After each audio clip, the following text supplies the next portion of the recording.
Good evening, and welcome to another discussion program of Renewing the African Mindset. Today, we are going to talk about millennials and relationships. Who is a millennial? According to researchers and the social media experts, they are known as the Generation Y, someone who was actually born in the early 1980s to mid 1990s. Some have actually extended it to early 2000s. So, if you were to define the age of the millennials, that would be somebody who was born in 1981 to 1996. So, what we're basically saying is that we're capturing people who are from age 24 to 39. So today we have different millennials with different aspirations and, of course, different types of relationships. They're going to share with us what their perspective is on relationships. As African parents, at times, we are guilty of actually pushing our young adults to start a relationship, particularly the girls, because we're always thinking of the biological clock. However, forgetting that the generation is different, their aspirations are different, their dreams, their visions, totally different from how they've been raised. Renew the African Mindset, it's a platform that creates awareness on topical issues which are hardly discussed in the open due to the cultural beliefs, traditional values, family background, associations, and at times it could even be due to ignorance. That's why we ignore some saying things and we don't talk about them. So today we're going to talk about the millennials and relationships.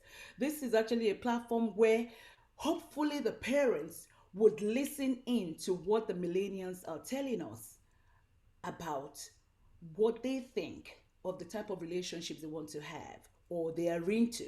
So today we have people who are single, we have people who are in biracial relationships, we have people who are into tribal relationships, but irrespective of that, and at the same time we have a married couple. They've been married for 34 years, and we also have somebody who is an expert in African traditional weddings. She's going to share some tips with us, and somebody is going to share his personal story of his own relationship. So, with these diverse views, you can make your own opinion.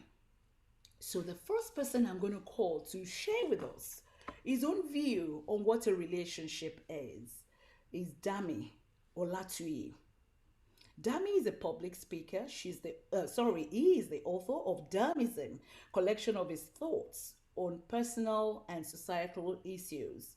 As an undergrad, he chaired bi-weekly debates um, at the House of Parliament. He holds a master's degree in law and currently completing his training as a barrister. Welcome, Dami Olatui. Thank you. Danny, could you briefly tell us what is this collection of your thoughts?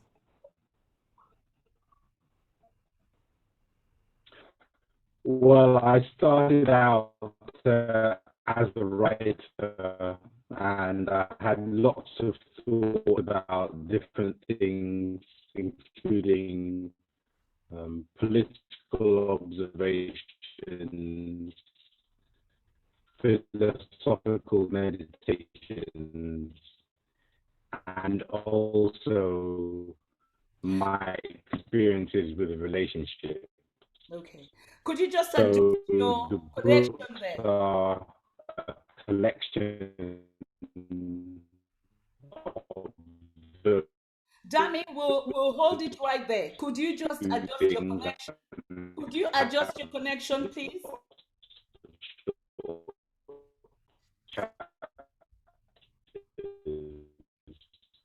Now, whilst Dami is busy adjusting his connection there because we could barely hear him. my So we could barely most hear you there, recent Dami. book, We I could barely hear you. So please adjust the connection. We'll believe bring you back in. is about advancing technology in the new age, based on the Black Mirror. Okay. Now, I'm going to call on to me whilst Dami adjust this connection. Okay. To me, Olaoshun, she is history school teacher, author of What They Don't Tell You About Being Single. She's the founder of KBDB, Knowing Better, Doing Better. She's a youth leader at a local church and she's a podcaster. She's passionate about the church building, authentic and transparent relationships. Welcome to me, Olaoshun. And for me, thank you for having me. Okay, it's nice to have you here. Tell us briefly about this book called What They Don't Tell You About Being Single. So I wrote the book when I was 30. Well, I released it when I was 30, so that was 2 years ago now. The book started off, or was birthed out of a conversation that I had with a very old friend of mine. She had had her second baby, and we were talking about marriage and motherhood, and I guess how our expectations of life would be in our late 20s at the time. And she just kind of opened up her heart and was just like, marriage really isn't what people tell you it is about. And we're just kind of sharing as old girlfriends do. And then out of that discussion, I said, like being, as you get older, being single, and as you decide to take your faith seriously, I'm a Christian, it also is very different than maybe what the media says, what we see around. Like, it actually isn't like everyone says it is. And so after that conversation, I would say maybe about a few days, weeks later, I was just on the laptop and I just couldn't stop typing. And I really believed that God wanted me to use my story of dating, being in the church, and the experiences, the heartbreaks, the lessons that I've learned, to help the church, to help young women and even men, because loads of men have read the book as well, just to share on the experiences of a Christian woman dating and the challenges about things that people don't tell you. Well, in the church predominantly. Okay, so when you talk about challenges that people don't talk about you, give me an example. So one of them is even just like dating, for example, and almost dating etiquette. So let's say you meet a guy in the church and you're talking, and obviously you're not going to blast your business to everyone because that's not necessary. But it's kind of like those boundaries. When do you start telling people that you're talking to someone? And I often wouldn't, because obviously I didn't want to jinx anything. I didn't want, people to be in my business. But then I found that for myself and the other women that I've spoken to, that actually that became very problematic, because one, there was no accountability. So there was no one that I felt I could tell because I hadn't told anyone. So in terms of how we went forward, if this was correct behavior, is this right? Is this normal? I didn't know who to turn to. In terms of accountability to the guy, like how could I find out more information about him if I wasn't telling anyone about him? So character and almost like a background reference check, that wasn't possible. So then when it didn't work out, I was incredibly pained. I'd be obviously like not heartbroken all the time, but obviously disappointed. And I felt that no one knew. And then you'd see the guy maybe in church or see him with other friends, and it's like, I can't say anything, but you didn't act very appropriately. And now I don't feel like I can say anything. And some people have moved churches because of this. Some people feel really pained. So it was that type of thing, like how as young Christians in an environment that is very mutual and very shared and people are learning, how do you navigate through those challenges with both people leaving as intact as possible, even if it doesn't work out? Mm-hmm. Right. Was when you said you didn't share the information with anybody else, were you trying to surprise your parents by, hey, I've got a boyfriend now? Or why No, would but it's about wisdom, isn't it? Like, you're not going to tell your parents or your pastor or your mentor about every guy you're talking to. What if it's a non-starter? And then if you are going to tell people that you're accountable to, you want to tell them something like, oh, I'm just going on a date with that guy, and so, oh, how was it? Oh no, we're not talking anymore. Like, you don't want to have that reputation either. So it's kind of gauging when is the right time to let people know, for me personally, I would rather tell my mentors and my accountability partners before I would tell my parents, because I know that telling my parents is a big deal for them and I don't want to let them down. I don't want them asking me about someone who maybe has hurt me or I didn't like them in that way. So it's child damage control, isn't it? And sometimes it goes too far and then you think, oh, I should have told someone sooner.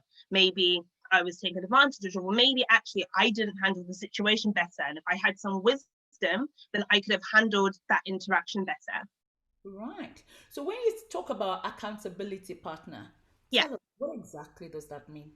Accountability partner is somebody who is able to keep you accountable to the standards and the beliefs that you hold.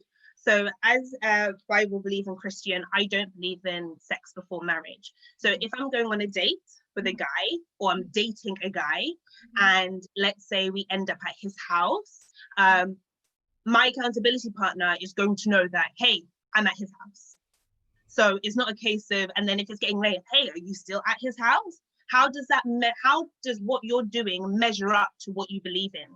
Is also the same person, sometimes be a friend or a mentor, that even when things go wrong, because obviously no one's perfect, someone who you can go to for correction, for advice, and they can put you back on the right track as best as they see fit. So it's someone who you have to be vulnerable with, someone who you trust. Obviously, this isn't a person who is going to be sharing your business everywhere.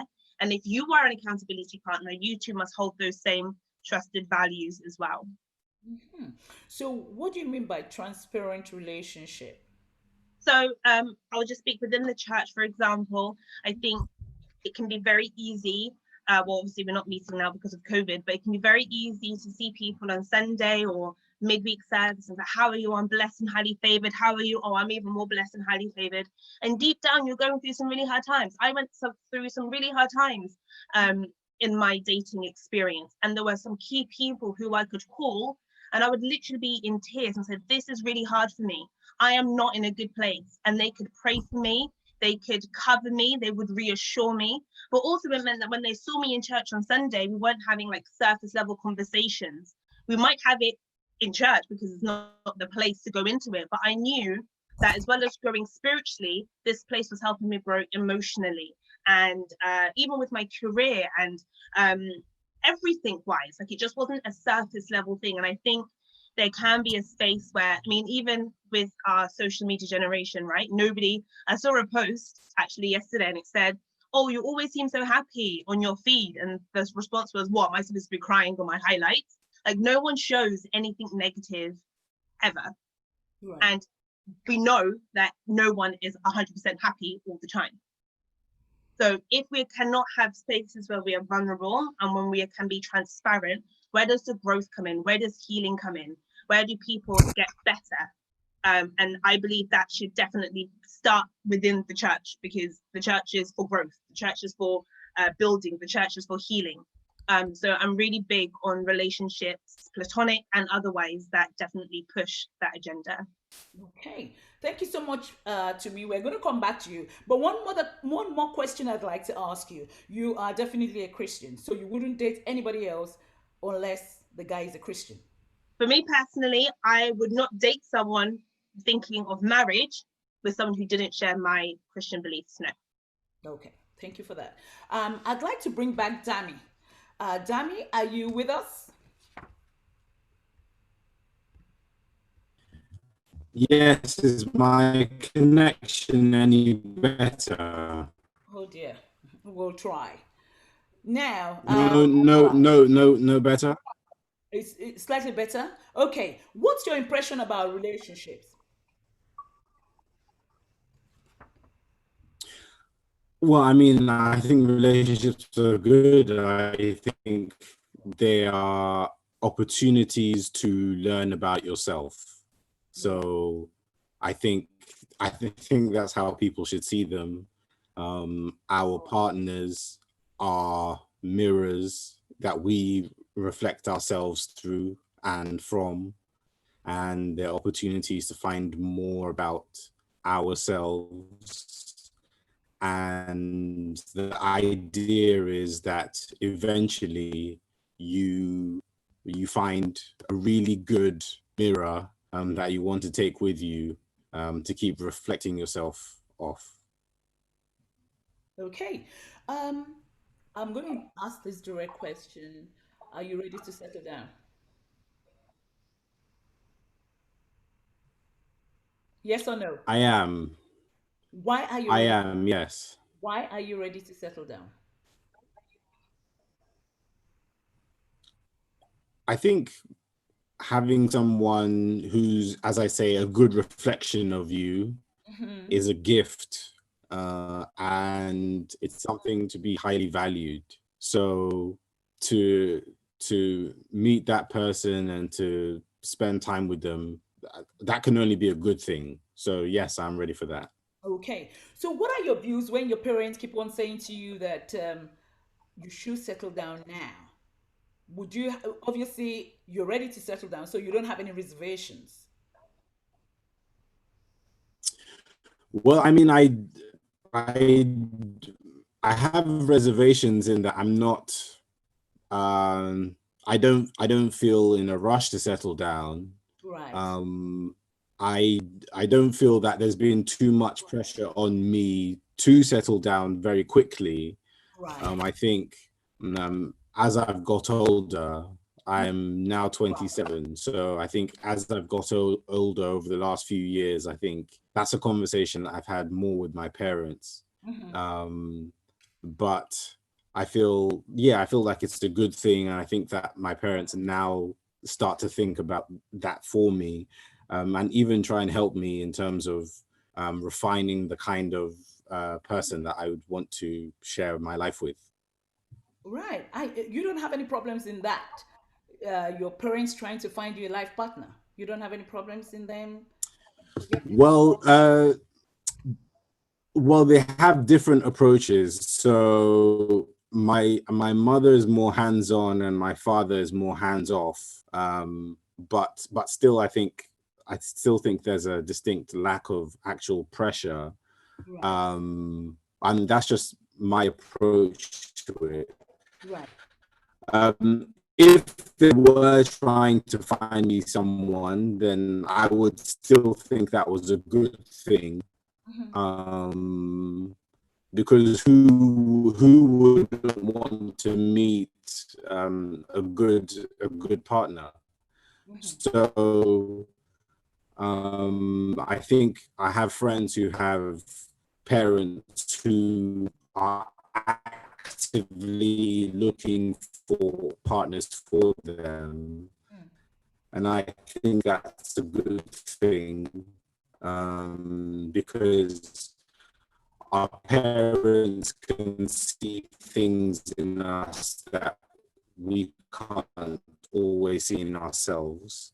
Okay. So, and then again, marriages aren't just about the people who are involved, they're about communities and they're about families too.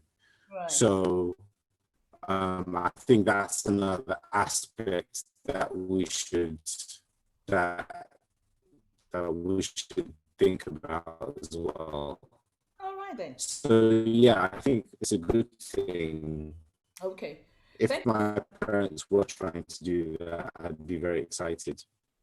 You Oh. know, I would want to see what kind of person they saw me with. That would be an um, interesting experience, and I'd be able to see how I was perceived by them. Right. Thank you so much for that, Dami. Thank you for sharing your thoughts with us. Moving over quickly to Russia, I have Ayobami Odunowo. She's a medical student in Russia. She speaks English, French, Russian, and Yoruba. She's an executive member of Hope for That African Child. She's an upcoming blogger and avid writer and believes in the Pan African dream. Welcome, Ayobami. Sorry, Good evening, everybody. Good evening. Um, is my connection still bad? I'll log on to another Let me ask the question here. You live in Russia. Are there many Africans there? Yes, there are. There are a couple of Africans in Russia. All right. Okay. And what's your ideal life partner? Okay. Personally, first things first, my partner should be God-fearing. Right. God-fearing, I mean love for God, not just God-fearing, but have that love for God. And the person should also be family oriented. Like my partner should have love for family, respect their parents, Mm-hmm. respect family, love my family as well. Mm-hmm. And also my partner should be someone who is loyal and honest. Like honesty is a very important factor. And also um, not something that I would dwell on, but there should be some sort of physical attraction to my partner, Mm-hmm. because that would matter, because you first see the person before you start to like find out about these other things, like there's other qualities. You Right. first get attracted to the person physically before every other thing. Right. So yeah, So, that's given just your it for current me. location, would you consider a Russian? Okay, I don't have like specifics for race, or like, okay, I want to marry someone who's a Russian and African. If you have this qualities, fine. Mm-hmm. Yeah. Okay. Um, Most female millennials, they want men who sort of like have it all. Do you believe in that? Somebody who can provide for them financially, who has a big house, drives a nice car. What's your take on that? Okay, I'm high maintenance anyways, just putting it out there. Mhm. So I would want to have someone who is like on the same level with me, like same status. Not necessarily the person should be extremely wealthy, because I want to like earn my money, work with my money. I just need someone who is on the same level with me, like higher than me or the same level, not lower in terms of status, Right. basically. So yeah. Okay. Thanks for sharing with us, Ayobami. Hold it right there. We'll actually come back to you. The next person I like to interview is Femi Awuyemi. He's into a biracial relationship. And what I mean is that he's a Nigerian and he's in a relationship with somebody from the Afro Caribbean community. Femi runs a family owned business called Wizard Limited. What he says on the tin, I suppose that has some sort of Afro-Caribbean twine to that. Wizard is actually an accounting and bookkeeping firm for small businesses, and he's self-employed. Is currently engaged to his partner. Welcome, Femi. Thank you for having me. Now you are in a relationship with a lady from the Caribbean. Did you Yeah, deliberately seek someone from that part of the world, or you of just course. picked somebody? Oh, really? No, I'm joking. No, no, no, no, no. Okay, When it came to relationships for me, right. um, as went on, I learned a lot about myself from past relationships and different things. And from those experiences, I kind of built, I guess, a catalog of what I wanted in a woman. Right. And without thinking about like race or anything like that, my partner Chantel, she piqued my interest. She showed me some signs of the things that I was looking for. So I wanted to get to know more. So then I took that step of getting to know more and just getting to know her. So it wasn't a case of I was like, oh, she needs to be Nigerian, she needs to be Jamaican or anything like that. For me, it was more, I was looking for someone who had certain characters and characteristics. And then that was something that we could build or work on from there. Okay. So, what were your parents' initial view of this relationship? Oh, well, coming from a traditional Nigerian background, they wasn't necessarily happy. I guess they, in their vision, saw me with a Nigerian woman, and that was it for them, to be honest. But yeah, so it was a little bit hard in that regards because it wasn't exactly what they had in mind.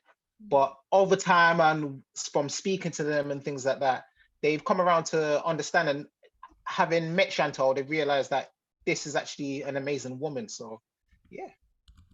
Hmm. Um, Did you think about the cultural differences? Most definitely, yeah, most definitely. That was definitely on my mind. Like how am I going to bridge the barrier at certain times before even introducing her? How am I going to go about introducing her to my family and things like that?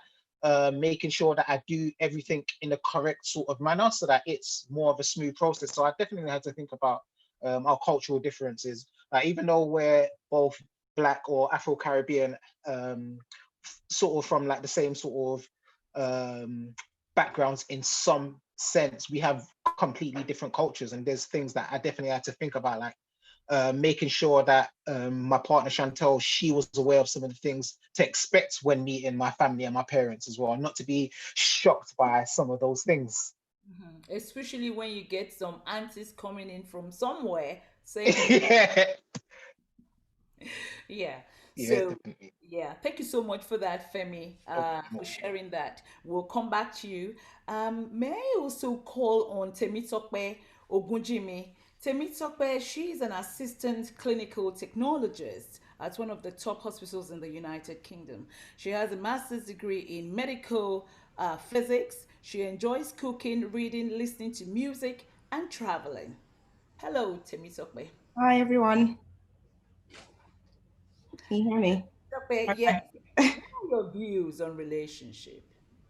Um, I'm okay with them. I mean, I don't have a problem with relationships as long as you're in the right relationship with the right person. I think my problem with relationship is when people just feel like they need to be in a relationship just because it's sort of expected of them. Like, I don't see the reason why you can't be single until you find the right person. I just feel like it's a waste of time just going from one relationship to the next. It's just, I honestly don't see the point in that. But other than that, I'm completely fine with relationships. Yeah, but how would you know whether this is the right relationship you're going into?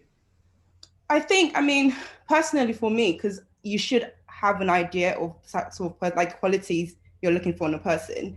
And I think once you've had a couple of conversations with one person, you should have not the whole picture, but you should have a good idea of what that person is like. And I think from there, you're able to make some sort of decision. But then I'd say in that, there's nothing wrong with taking a chance. And you could potentially date someone for 3, 4 months. And I think that's long enough to know if you can see that being with that person long term.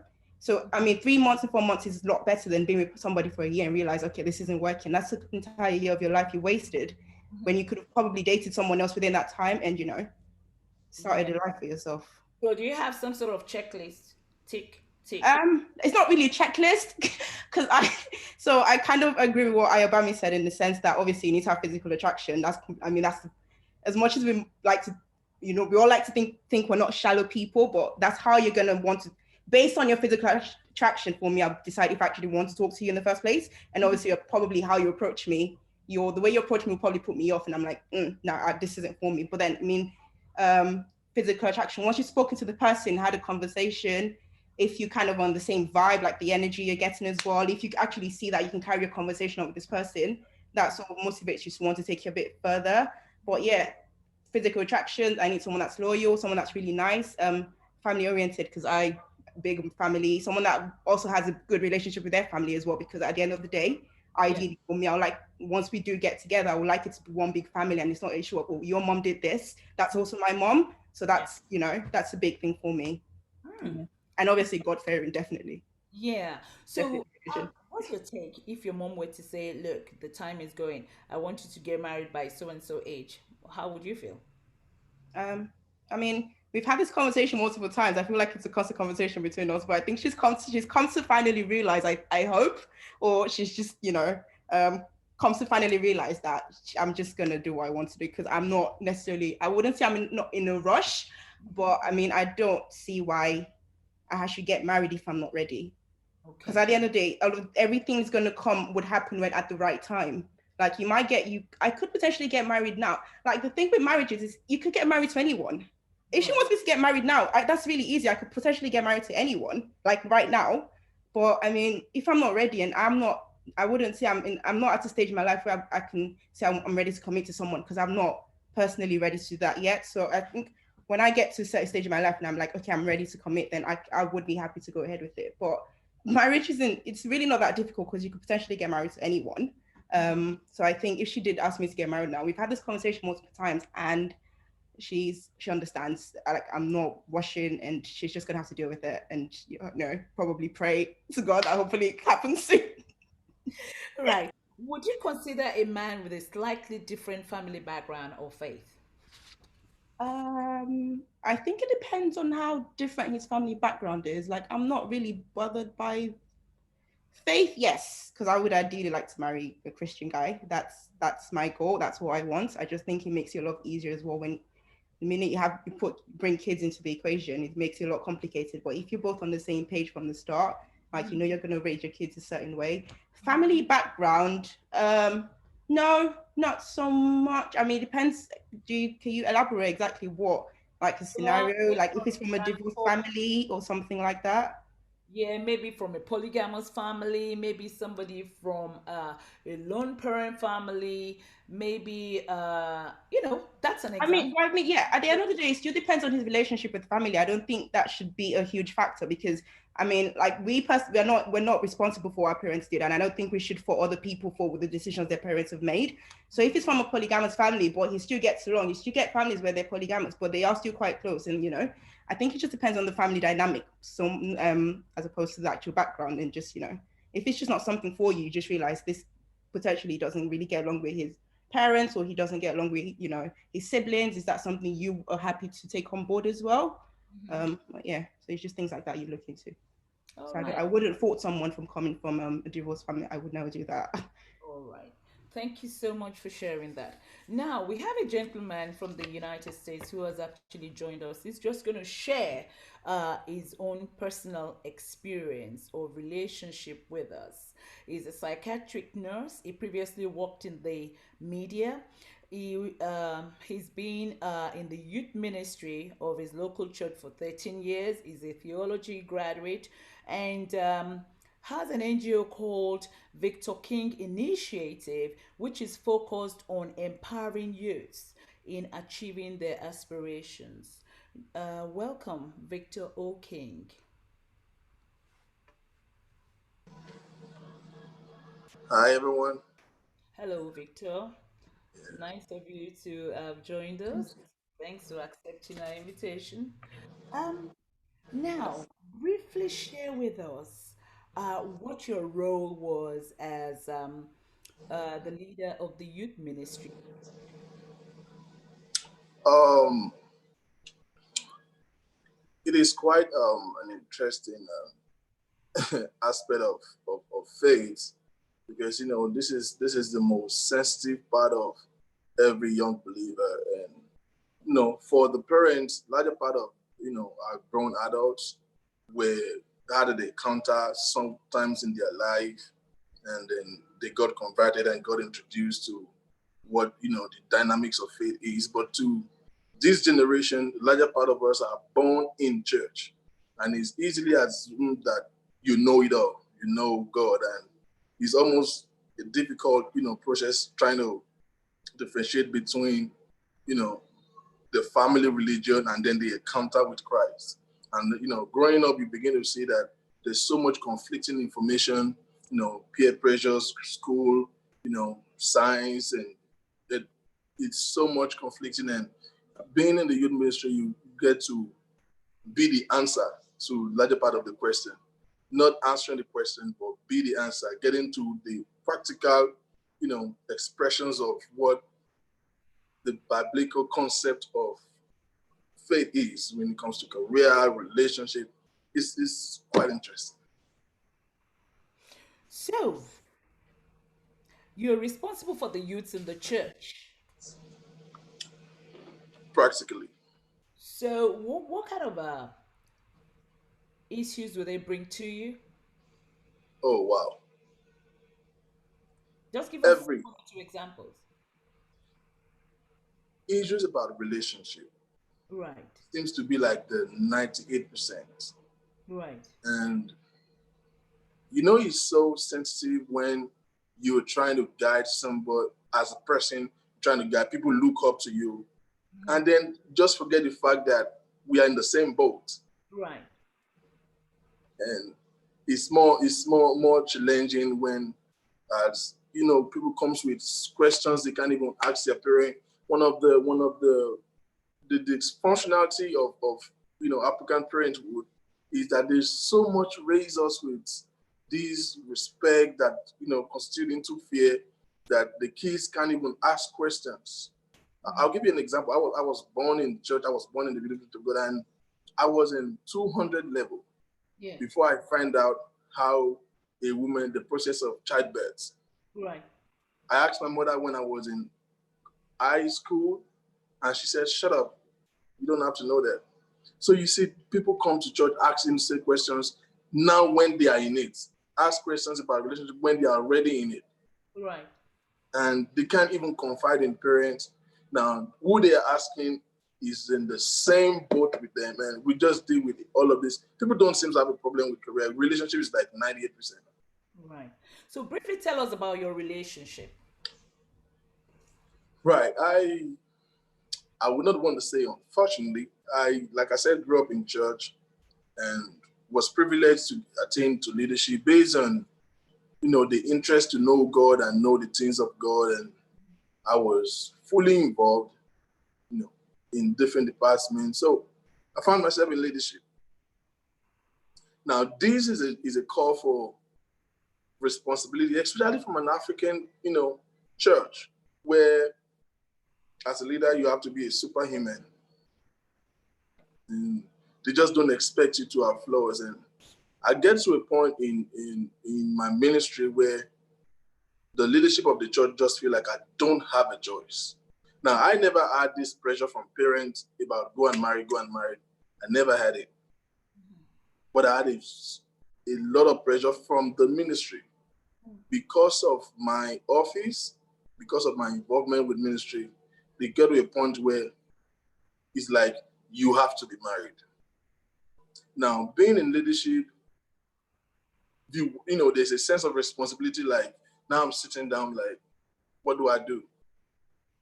People who have confided in me talk about their relationship, talk about what they're going through. Am I going to go ahead and ask the same people out? How am I going to even say it? So I'm in the midst of so much females, but I can't say nothing to nobody. Now, the only option is to launch out and just fix something, because the more I try to do anything among the people that I know, among the folks that I'm used to, the more I get into controversies. Like, it was very sensitive. If you talk to you walk this down the street today, it's rumor tomorrow. And I was just expected to be assistant Jesus Christ, so to say. So I went for a friend wedding, colleagues back in college. And then, how friends of the bride have to entertain all the guests, with all the old students were sitting down. And then my friend said, "You don't know this girl? She's the one serving all the friends." I said, "I don't know her." And they said, "You don't know him?" He said, "I don't." He mentioned my name. He said, "Oh, I know that name because I was part of, do a lot of student union and, the campus fellowship and government and all that. So everybody knows me, but we never had an encounter. We were in the same department, at the same school. I was just a year ahead. I said, "Oh, really? I don't know. All my friends know her. All our friends knows me, and we just don't know each other." So he calls for something. We just talk, hi, bye, and exchange number, and that was it. That was in March that year. And then we got talking. By August, we got engaged. By November, we got married. The question is why? I was ready. Maybe not psychologically, but there was a pressure. Somebody said, yeah, I know. There was so much pressure in church to fit that need. I have to, at this point in my life, if I have to go on with my ministry, my assignment, I have to be married. So when I find someone who talk like Christ, look like church, understand, and then fortunately we found out that we're in the same campus fellowship back in school. So I just felt a sense of comfort, and then I got into the marriage, which sadly lasted for 6 years. Now, it didn't end because she was the wrong person or I was the wrong person.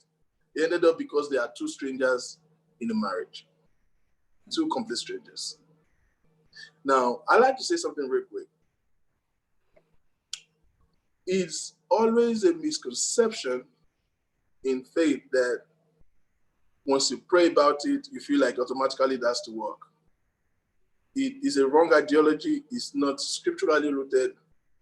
If you fast for 30 days and 30 nights and do another 40 days, you will end up having stomach ulcer and God is not saying anything to you. Or your mind is just showing you those dreams of somebody in the rain and you saw the umbrella. All those stuff we hear in church. The place of prayer is very important. The Bible says there's a spirit in man, the bread of Almighty that gives him understanding.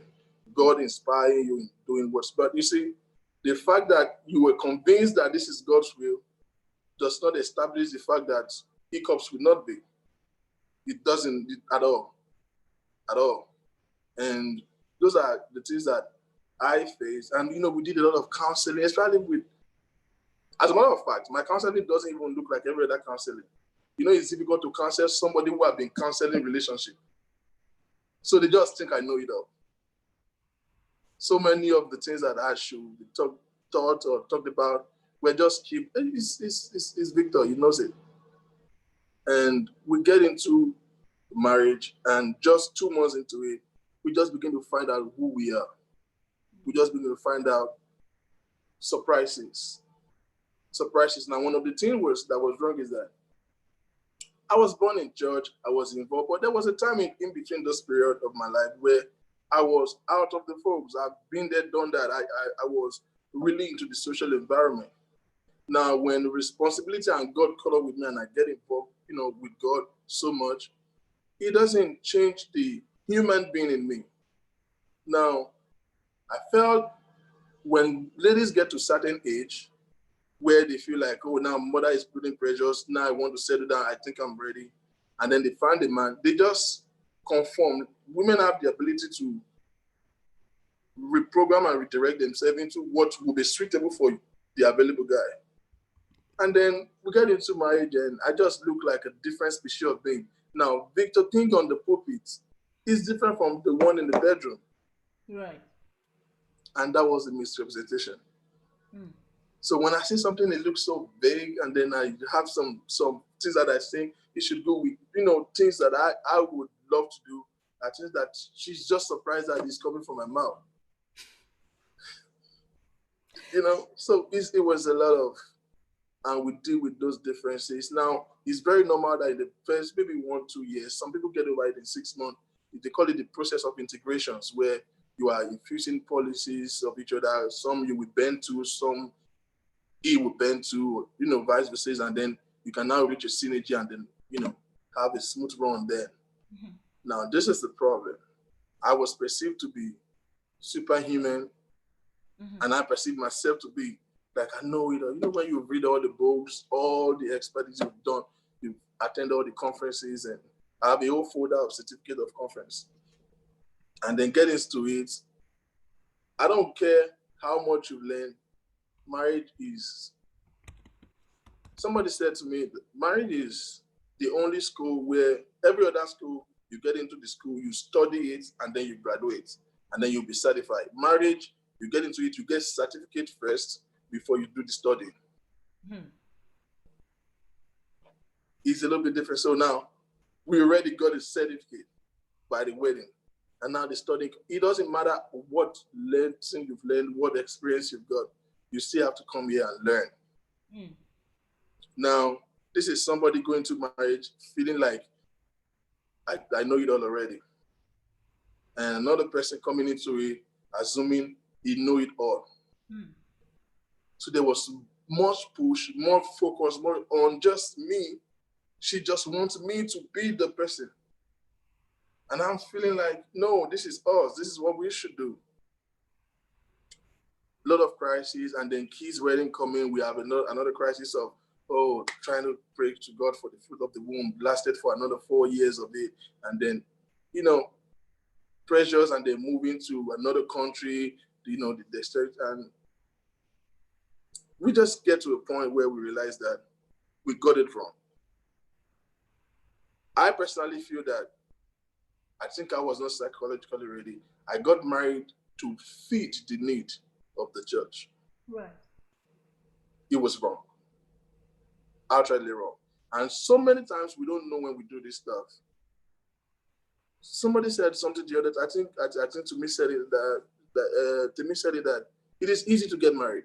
Anybody can be married. You can be married to anybody. Mhm. You can do this. It's easy.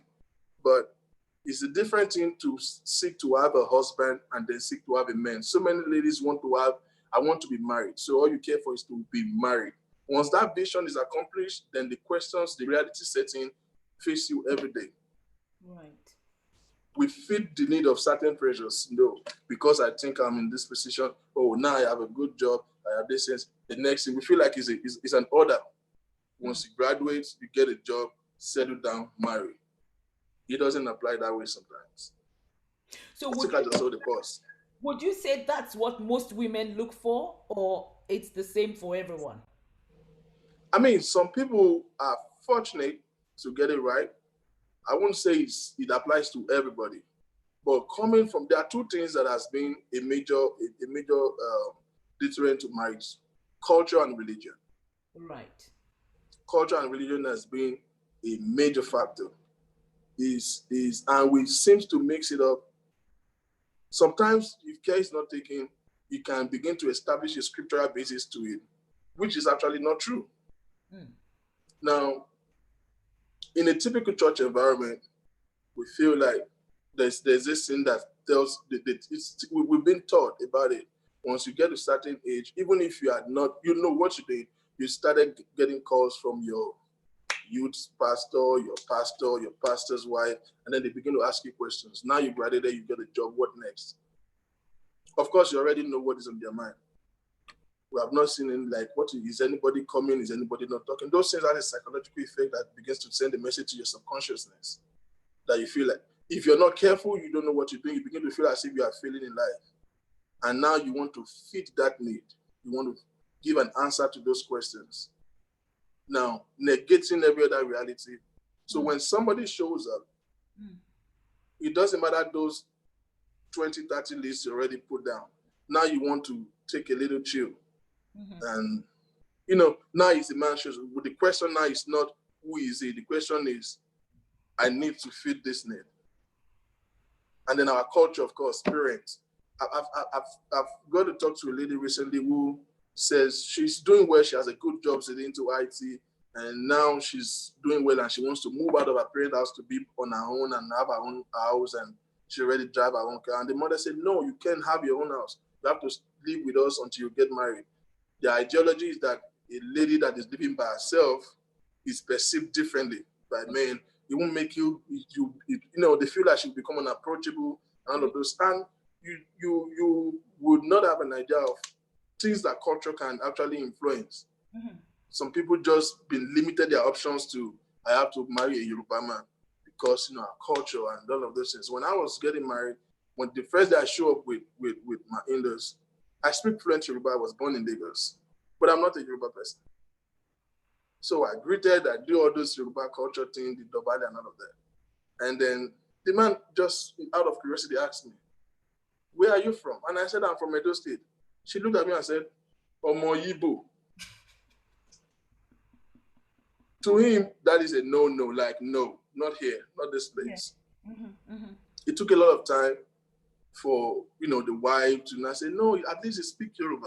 Now, they are from Ogun State. I had all my education in Ogun State. As a matter of fact, I speak their dialect more than the children. But you see, the first turn off was Omo Igbo. Now, when issues started coming up, they did not look at what is going on. The first is, Omo Igbo to Lofe. There is already a default expectation that comes out of, the norms of the cultural beliefs. Right. You can be stereotyped that Igbo people, they don't have patience. So even when you just try to make a point, they just run from 0 to 10 straight. And apparently, you are not an Igbo person, because I am not Igbo. We need to educate ourselves on that, because we still go by Wazobia, people from the north, from the south, and from the west and the east.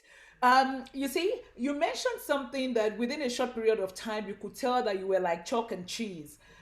Wasn't there any handwriting on the wall, or was there handwriting on the wall and you refused to read the handwriting? Of course, there were handwriting on the wall. But you see, when the focus is marriage, Yes. there is a tendency that the handwritings are disdain. Mm. There is a tendency. Because now, like I said, if it's the ambition is, I have to be married, I want to be married, all you focus on is getting that done. Right. And let's focus on who you are doing it with. Yeah. Now, for example, when I was trying to meet the important part of the family. So I started showing up with them, and the first thing I realized that she is like outrightly different from the entire family. Right. As a matter of fact, we're way down into having the proper introduction before I realized that they are not just Muslim, they are practicing Muslims. Practicing. And I mean, that wasn't really a turn off for me, but for my mother, it was. Mm. My mother would tell you, cats don't give birth to dogs. Now, that might be right or wrong, but you see, eventually I realized that she wasn't raised by a parent. Okay. Now, that was a concern. So Because these even if we're beginning to find out much later. much while we're already engaged. Oh wow. Anyway, Now, so sorry, it you was wanted to say something. right. So it was those things were coming up. We had a lot of arguments trying to make choices for the wedding. A lot of argument. This is what I want, and this is how I want it. And then said, no, I'm not doing that. This is that. To the minutest thing of wedding cake, venue, hall, it has to be like third party have to step on it. Right.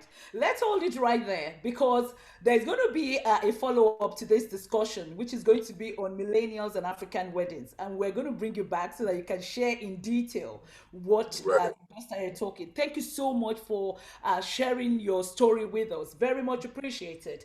The next person we're having is Adefela Majakodumerike. She's a TV production editor, she's a dancer, and a homemaker. She's married. She's actually into biracial relationship, and she has a son of about 3 years of age. Hi, Adefela. Hello, Auntie. You're married to a German, right? And Yeah. briefly tell us why you opted for someone outside your race.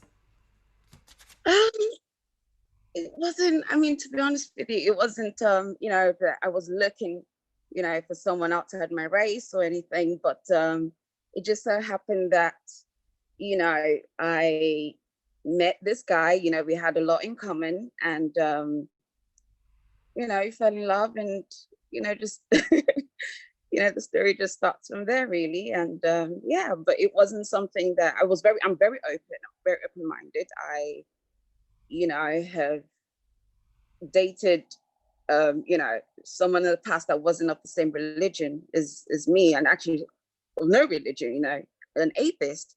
So, but I knew that okay, this is not where I want to, this is not the kind of life I wanted my kids to be exposed in, and and things like that. I didn't want any sort of, arguments or just, about how to raise your kids and things like that. So it wasn't that I was looking out for, but it just so happened. Yeah. Oh wow. Another question I have for you here: were there any concerns from your parents when you decided that you wanted to marry somebody outside your race? Not so much my mum.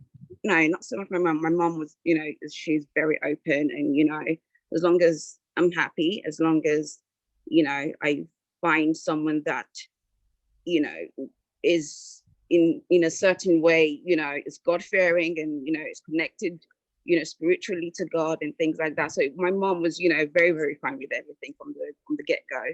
But my dad, he was fine with everything, to be honest. But initially, growing up, he would always say, a Yoruba man, and I would always tease him and say, no, I'm gonna get married to a Ghanaian, and so he said, okay, well, we'll see about that, but it has to be Yoruba, it has to be Ogun State. And so yeah, and when I was, dating someone during my university, when I was at university, I introduced him to my dad, and he was from Cornwall, and I introduced him to my dad, and They say, oh, Dad, this is my friend. So I made sure, I mean, I remember him, you know, coming to visit my dad and to visit me, and, you know, so I can introduce him to my daddy.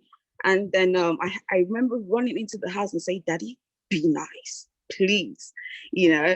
And so he say, hey, don't worry about that, don't worry about that. And so, you know, and then moving on from that, I found my husband, and, you know, it was, and he saw that, hey, my daughter's happy.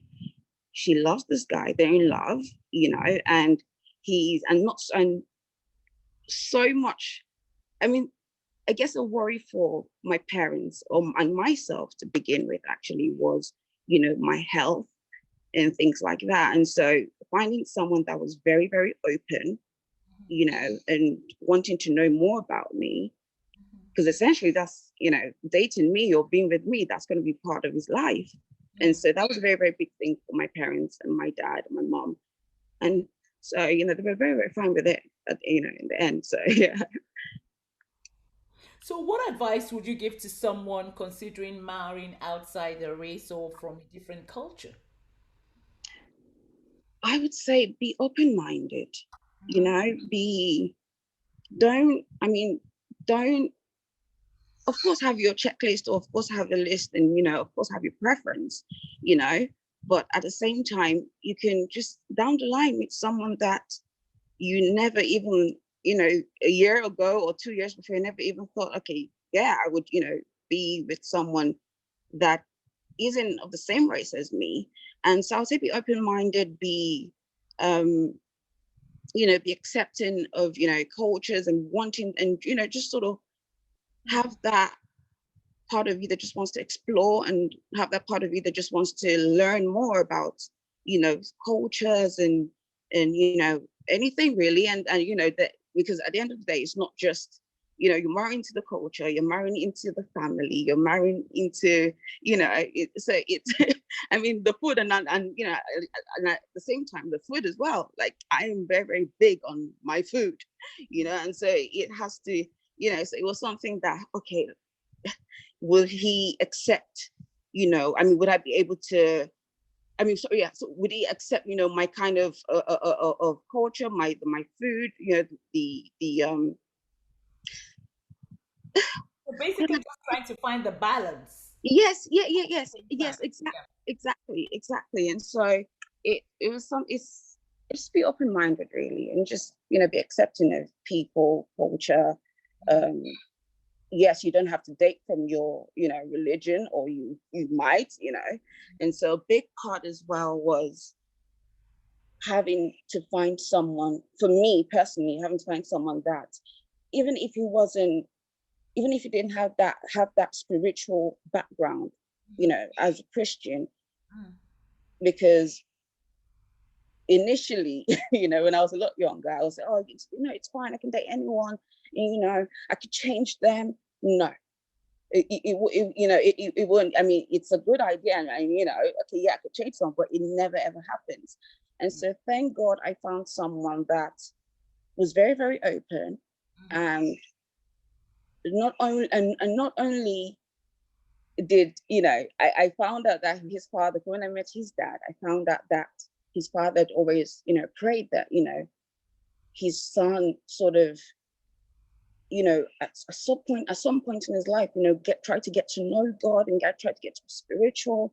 And there comes this lady who, I mean, as of then, you know, I wouldn't say I was very, very spiritual or anything, but, you know, along the line, growing together, you know, we've come to this place where he, you know, is, oh, we'll call her, say, honey, let's pray, let's this, let's that. And so it's very, very, it's an adventure at the same time. You know, we're learning from each other, trying to, you know, it's my culture, his culture, and and, you know, having a child at the same time, you might have, you know, a way that you want to train your kids, you know, and it might not fall in line with, you know, what, you know, they are used to, or what they, you know, have. Because there's something that I always wanted, you know, my kids to understand is, you know, having to face consequences, which is, he never had that.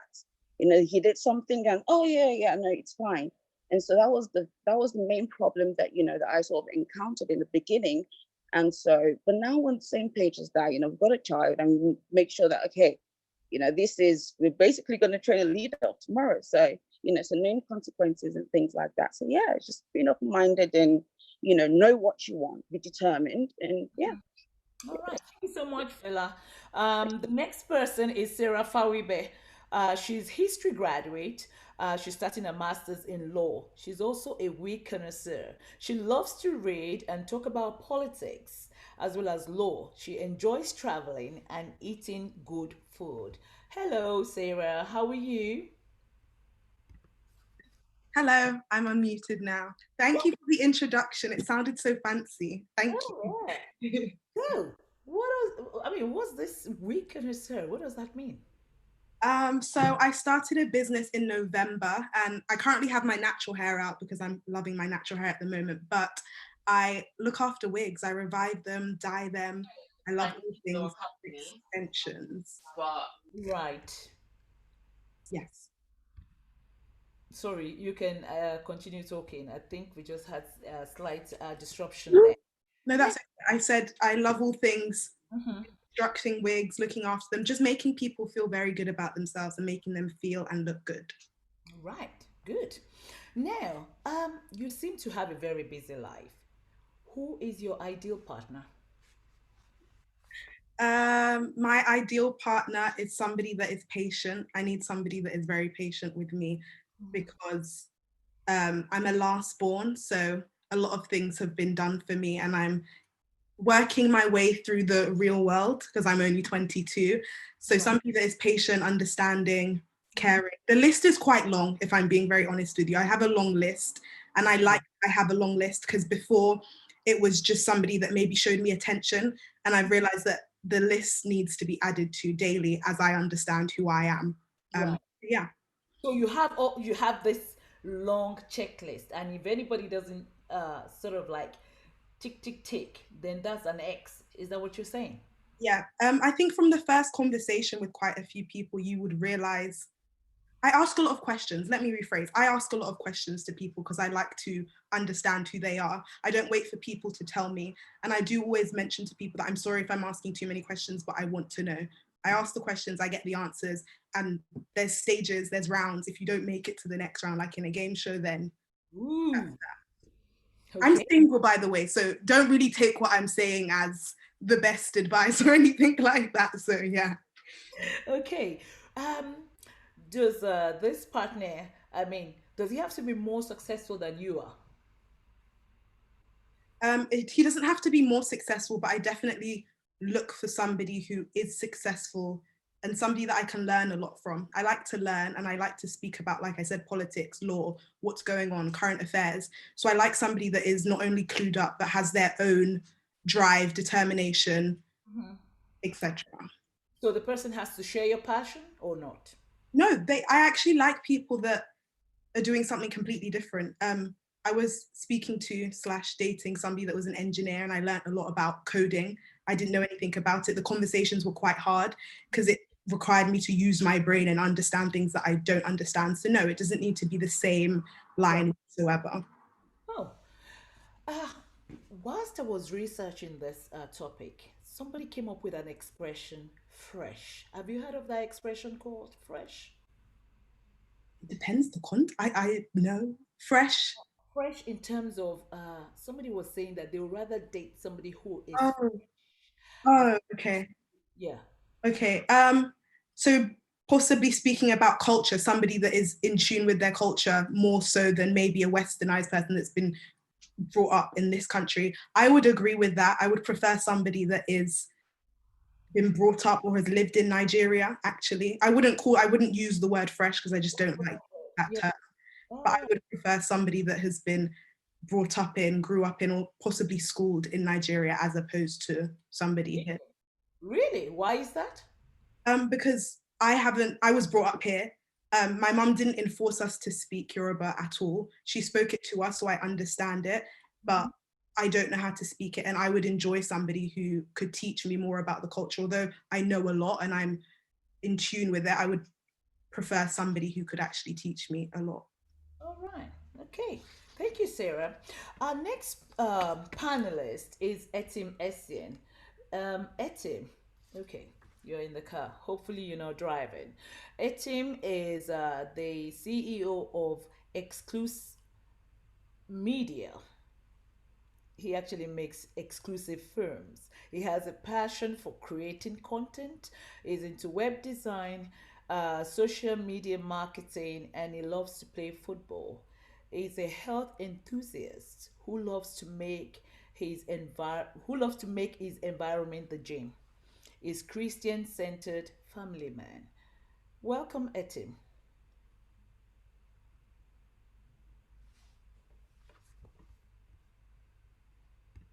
Can you unmute yourself and talk, Etim? There you go. Can you hear me now? We can hear you, Etim. What's your idea Fantastic. of a good relationship? Okay, let me jump straight into it, Auntie. I am driving, my hands are on the wheel, and I'm looking at the road just to let everybody know. My idea of a good relationship is one where there is peace. For me, that's the cornerstone. The reason I talk about peace is because for me, my life has been very eventful. So when I look at a relationship, Auntie, I'm thinking, who can allow for me to have peace in my life? Morning, afternoon, and evening. That's the first thing for me personally. Right. Okay, when you say peace, are you saying that some women are, like hyenas or what? I don't understand. What So, do you mean by peace? so let me delve into that point a little bit more. In the environment and the kind of circles in London, the different groups of people in London, Yeah, there a lot of women's views from my point of view. right. So let me be quite specific here. So there's women from school environments. I grew up in West London. I went to a normal school, and Yes. then there's also women you get like that you just meet when you're out as guys in like shopping centers. Right. Then there's women that you'll meet in maybe other community places like church. Right. Right now, I actually noticed there was a pattern. Right, there was a pattern, Mm-hmm. and what I found is that women in a relationship want also to be peaceful, but sometimes some women wanted to be the man in the relationship. And when I say wanted to be the man, let me explain what I mean, right? Because this is quite triggering for a lot of people. So what I mean here is this.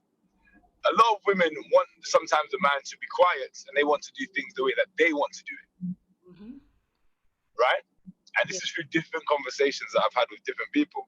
Now you also get the flip side of people who also want to have normal conversations Right. and just want to also, how can I put this? They also want to have peace for themselves and understand that, and I'm talking from a biblical kind of point of view, just to kind of build some clarity here, just to build a little bit of clarity, right? So as I was saying, so yeah, so some of them would say from different circles, like, I don't know, you should do something this way. Mm-hmm. My main point here is this: a relationship is being relational. So when I say peace, for me, everyone is different. Some women actually want to do this and they want to do that. Some guys want to do this and do that. So for me, when I say peace, your own peace will be different for you. Because somebody that wants to, just live in the countryside, for instance, and run a business, a local mill, would require and want something different in a relationship to somebody who's in the city center. And let's say a lady in the city center, she's done a university degree, she's got a lot of investment into her business. She's probably looking for somebody to support her business. Yeah. Yeah. So for me, the ideal relationship is just literally based on peace. Okay. And that peace for me comes from the Lord. Oh, fantastic. I love the way you categorize the women. So it's so easy to know exactly the kind of woman you're looking for. So would you Mm, also consider a Christian as a life partner? Because I keep on getting religion from what majority of you millennials are talking about. So would you mm. consider a Christian? Okay, so for me, my family grew up in a Christian household. So my family are Christian, and we grew up in a Christian household. I believe my grandma was more the Catholic side, Right. and my dad's side were more Pentecostally more. But when they came to London, they went to a Pentecostal church. Now, for me, it just makes sense to be with somebody that believes in the same thing that I believe in, because, like I said, for me, because I do quite a lot of things. When I want to, when I consider having a wife, I just want to have peace, you know. And that peace, I believe, it comes from the Lord. But you don't want anyone that's gonna stretch you too far in a place that you don't want to go when you work really hard. Because doing what I do a lot of things, and I'm still trying to pioneer new things in my business. Right. So for me, when I come home, I just want peace. I don't want to argue. Like peace, love in person. So would you say, the person is a Christian, she's peace loving, and would you say these two attributes, they are prerequisites for a long-lasting relationship? I would definitely say that it should at least be centered, because there are going to be situations in relationships that you don't know will happen. Right. Like, let's be quite objective. Like, some women, unfortunately, have sometimes childbirth issues. Now, if the guy was not expecting something like that, it might be hard for him to deal with. Right. And also for women, if there's situations with the guy that come up, they may not be ready. They wanted this kind of guy, but now the guy has changed because a situation has happened. So when I say peace, I'm really just saying center in your own peace. Okay, thank you. So that you can, that's it anyway. Loving guy. So, I'm trying. The next person up is Korede Oginen. She is into intertribal marriage. She's a recruitment professional in the legal sector. She's been married for 1.5 years. She runs a baking business and another business called Vows Collective. Hello, Korede. Hello, Auntie. Thanks for having me on. Thank you for accepting our invitation. Well, you are involved in intertribal marriage. When you initially informed your parents, what were their views at the time? Completely fine. It didn't bother them because my mum is actually half Yoruba and half Igbo. Right. Mum is Yoruba and her dad is Igbo. So there's already, like, I guess, cross-cultural relationships, like, in our family. So it didn't bother them at all. Oh, wow. So did you think that you had to get married quickly in order to please your parents? Not at all. It's funny because a lot of the conversations in our household were like, you people just take your time, enjoy. Like, marriage is a really, really serious commitment. Starting a family is not something to be taken lightly. So don't ever, like, feel the need to rush, or even if you don't want it, that's completely fine. Like, it's nice and we'd like it for you, but if that's not what you want, that's fine. So there was zero pressure whatsoever. I wanted it. Growing up, I wanted it. But then I left university and then I was a bit like, kind of enjoying my early 20s and being a baby girl and spending all my money on myself and living in my parents' house. So I'm really not in a hurry like that. So yeah, no hurry. So do you have to learn how to cook? Is it Igbo that you're married to, or Edo man? He's Edo. Yeah, my husband's Edo. Learn how to cook the meals, learn the language, or how has it been? Or is it just normal, as if there isn't any sort of like cross-cultural barriers, so to speak? So there have been a few which have been quite interesting, but I think the main difference is the fact that I was born and raised here my whole life, and my husband was born and raised in Nigeria. So it's more been kind of a clash of cultures, in the sense of, yes, we're both Nigerian, yes, we're both Christians and things like that.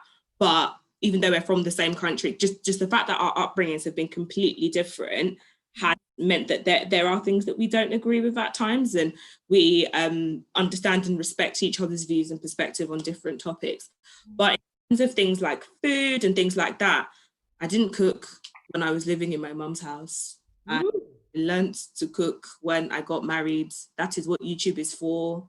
All Right. aunties that were saying, you don't know how to cook when you get, we learn. When it's time to learn, don't worry, we'll learn. It's fine. It's not a prerequisite. And as time goes by, you get better at things anyway as well. So I've, for example, just used this lockdown to like finesse my cooking, and my husband appreciates it and things like that. And it's fine. They won't die, Sha. Even if it is that you're ordering from Mama Put all the time. Mm-hmm. As long as they eat, they're fine. Like, because probably you know, your husband is fine with it. yeah. Okay. But even if he's not, he won't know. All right.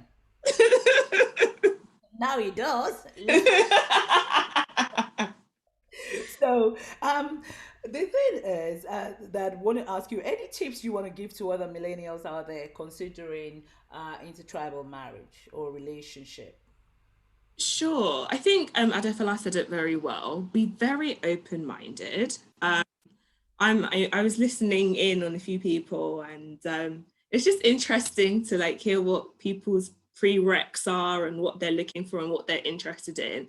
But I will say, when it comes to things that aren't fundamental, so like for example, like the things that are non-compromisable, obviously, is like your faith, character traits, like, you know, honesty, people being people of integrity and things like that. 100% do not compromise on that. But in terms of like maybe like what people do, what they've achieved so far and things like that, be open-minded, because I'm a Christian and I believe that number one, God has a sense of humor, and if you're not careful, the very thing that you're saying I don't want is what he will give you just to have a laugh, and that would be the perfect placing for you. Number two, like you just don't know. And my thing is, it's about the potential and someone's ambition. So obviously my husband, like we haven't arrived yet, like we're not there, but we both have the drive, we both have the ambition, and we both have the passion. So there is no way we won't get there. We know we will blow, we know we will get there, but where we are on our journeys is a little bit different. And sometimes you have to just be willing to be supportive and understanding of that person's background, the troubles they have been through, the troubles that people have been through, which has meant that they're in certain situations where even they didn't expect themselves to be. I think it's just about being sensitive to that. And if you're a person of faith, being really, really prayerful about it as well, and asking God to, you know, reveal to you, is this an area that I should be concerned of, or is this just circumstantial that this person has to deal with? All right. So, what's the age difference between you and your husband?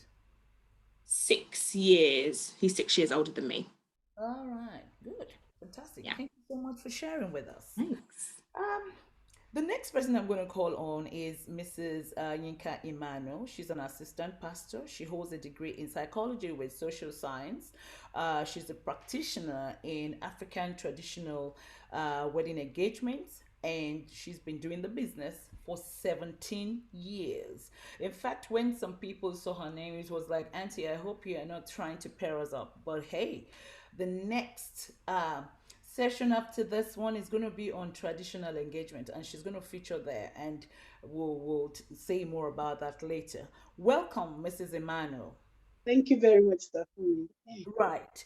Given your academic training in psychology and being a seasoned traditional engagement MC and a pastor, I might add, what type of counseling do you offer millennials?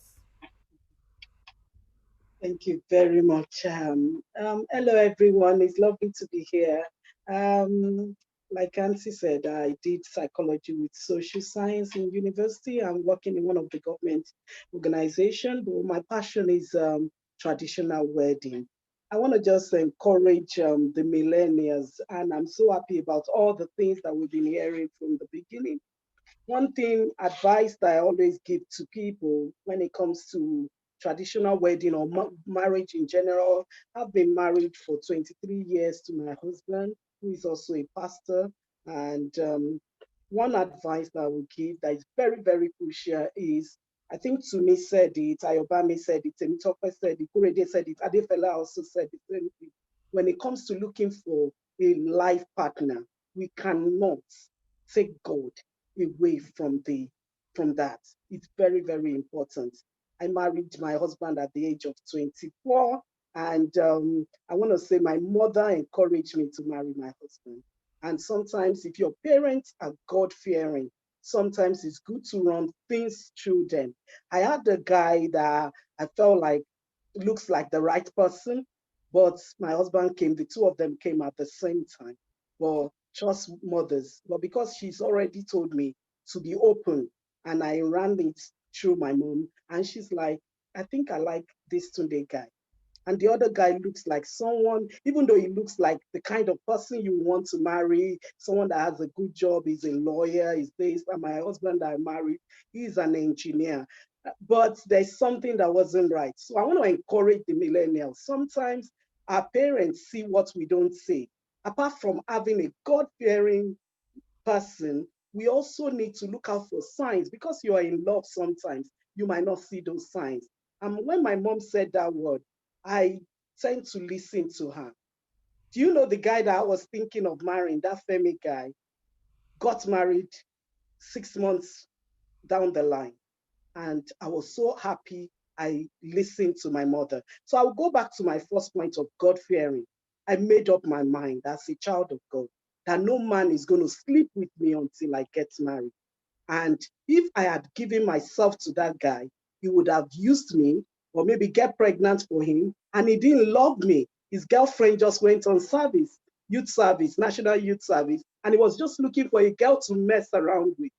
But that's how that relationship ended. And now I've been married for 23 years with 3 children. So God-fearing man is very, very important. It's not because I'm a pastor, but it's very good. And you need to have standard for yourself as young people. Have standard. Don't let anybody mess up with your emotion. I think Adefela said it as well. You know, give God the list of things that you want. Sometimes God might not work with our own list. I did not like my husband the first time I saw him.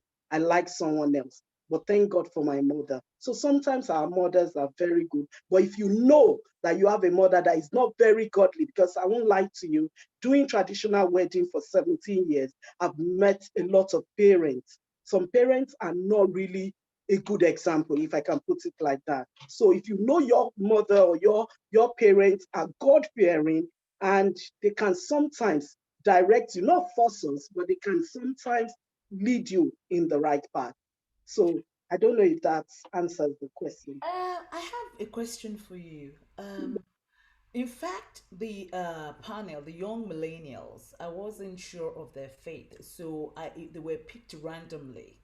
Okay, So I just want that message to go out so that it's an open forum. It's not a Christian platform, it's but fine. majority seem to be Christians.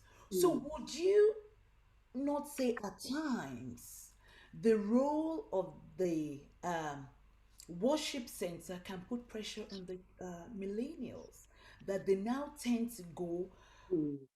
when they're not even ready, just like what Victor shared with us. Victor said, yeah. And they do the unthinkable or they do the thinkable, but they make a mistake.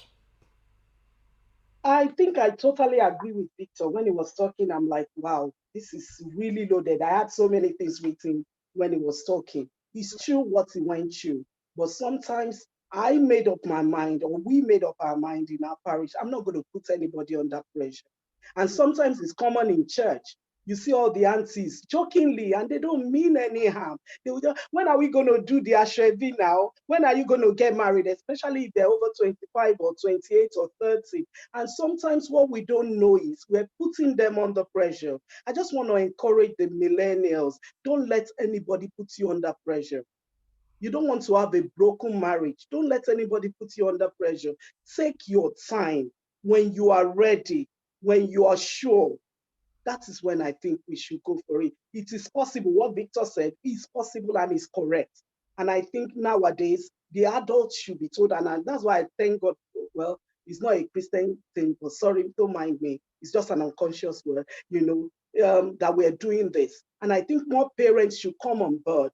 We need to know that, we need to be careful how we're pressurizing our children. I think it was Korede that said the parents were happy they didn't put them under pressure, but see how everything happened. It just happened for her very well. You know, she married the man that she loved and everything. So I think it happens in church, but, you know, we should have a forum whereby we can talk to parents and just advise them to be careful. We don't know what damage we're doing to these young ones. We don't know what damage we're doing to them. At the same time, not only the parents, it could also be, for And want of a better word, could be the pastors or the clerics. Let me put it like that, clerics, because we could be addressing Muslims here as well, whereby they are preaching, and you approach any girl, it's like, no, I don't want to hear anything. My cleric said, my pastor said, the imam said this, imam said that. And unfortunately, there are times that they carry that on with them for years. And by the time you look, they're 40, they're 50. So I think at times we need to refocus in terms of the way we actually convey the message. Don't you agree? I totally agree. But the millennials also need to focus. Mm. They need to know God for themselves. We can say this is not a Christian platform, but there is no way any marriage can work without God. And I think Victor said something that I always use at all my engagement, that marriage is the only institution where you get the certificate first, Mm. and then you now go in to do the exam. Mhm. So it shows that it's only God that will help anyone, whether millennial, whether older, to keep a marriage. Other institutions, you do the exam, you pass before you go to the next class. But with marriage, no. They say, take the wedding certificate, you have passed, then go and write the exam. So that's why we need God to be able to do well when it comes to marriage. Thank you so much for that. The last but not the least on the panel, Mr. and Mrs. Fawole, Mr. Sheyi and Mrs. Shola Fawole. They've been married for 34 years. They are strong advocates for marriage. They believe it's God's plan for the human race. They've been involved in marriage counseling from the late 1980s to date. They are also life coaches and mentors for marriages. They're blessed with two grown-up daughters. Welcome, Sheyi and Shola Fawole. Thank you very much. Thanks for having us. Okay. Thank you. Now, the question is, you must have the perfect relationship. You've been married for 34 years. How true is that, Mr. Fawole? Well, it's true. It's accurate. We've been married for 34 years. It hasn't been easy from the onset. For every relationship, of course, there are challenges.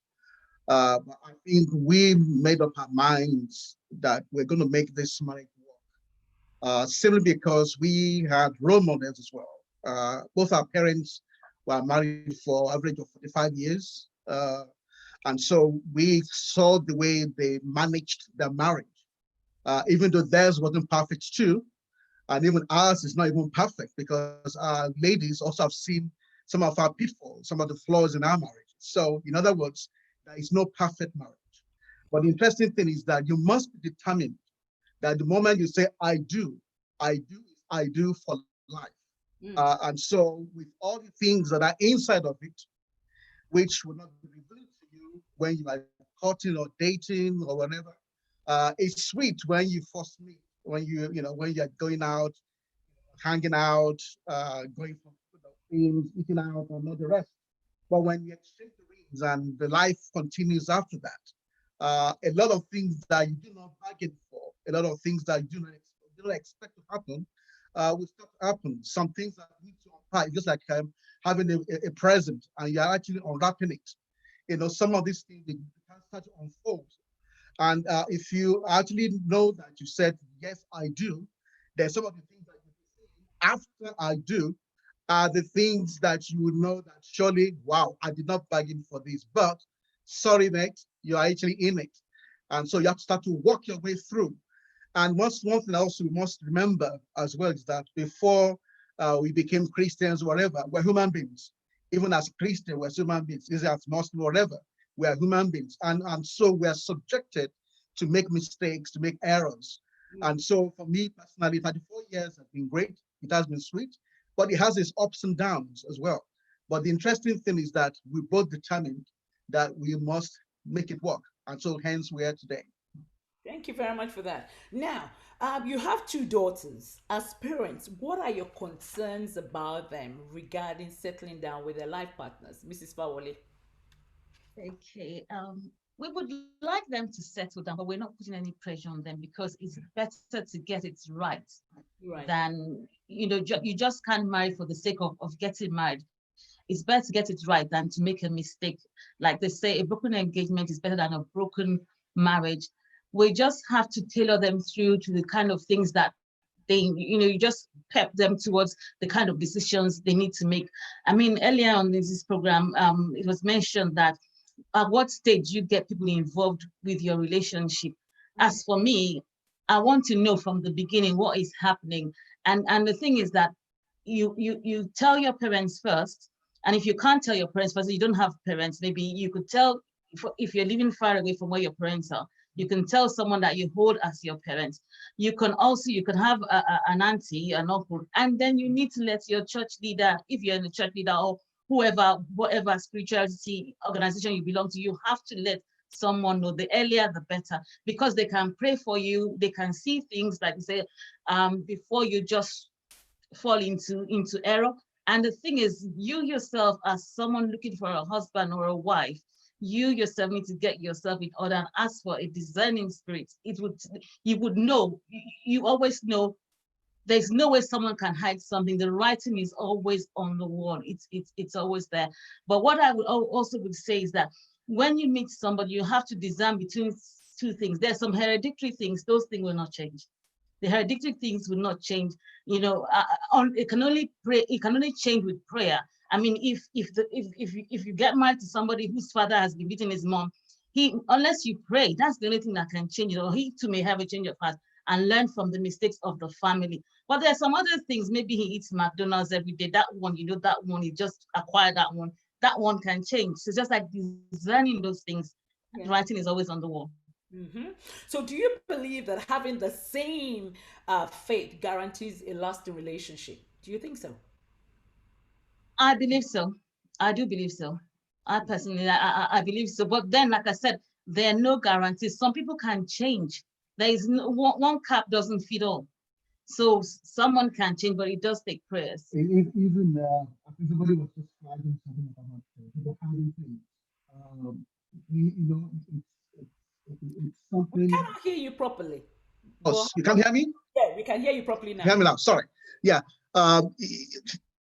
Whether you're a Christian or not, the essential thing is that you have to be determined in your relationship.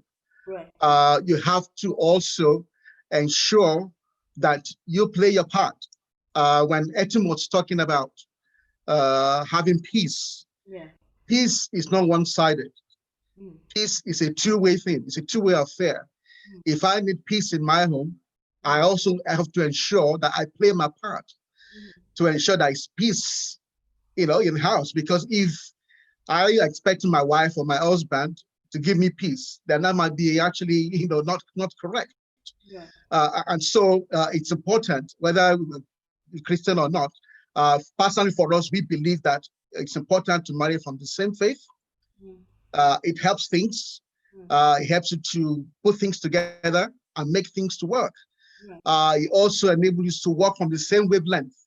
And so you have an understanding, even though the level of Christianity or faith might differ in terms of your level of spirituality in whatever faith you are. But obviously, being from the same faith also it helps a lot, because we can always help each other in our journeys. So it's important to be from the same faith. That's what we believe in, and that's what we told our ladies, that it has to be from the same faith. So whilst we don't put pressure on them, even in our church, we have a disclaimer. We don't pressurize anybody. We don't ask questions about anyone. Anyone is free to hover around the church wherever they like. When the time comes for them to get hooked up, then once they let us know, then we follow them up.